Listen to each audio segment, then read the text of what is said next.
Ahoj, ahoj, ahoj. Takže znovu sa vám hlásime zo spievankovského športového okienka.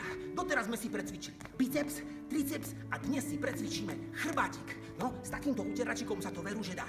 Napríklad chrbátik nám pomáha, aby sme sa lepšie hýbali, aby nás chrbátik nebolel. Takže si ho poďme precvičiť. Spievanka, ja ti budem klásť znovu odpor, ale ty sa znovu otoč ku mne. Chyť koniec jedného, druhého.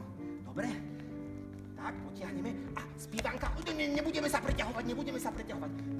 Budeš ťahať laktíky, počkaj, budeš ťahať laktíky dozadu a budeš pocitovo stláčať lopatky vzadu a celý ten chrbatík, aby sa nám zmraštil. Takže vyskúšame to, dozadu ťaháme, tak, dobre, ku mne, k sebe, 2, 3, výborne, 4, dobre, 5, dobre, ešte dozadu ružičky, 6, to je ono, 7, to je ono.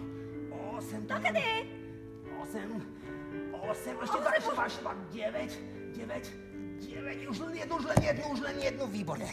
Dobre, oteckovia, takže kladieme toľko odpor, koľko je nám dovolené.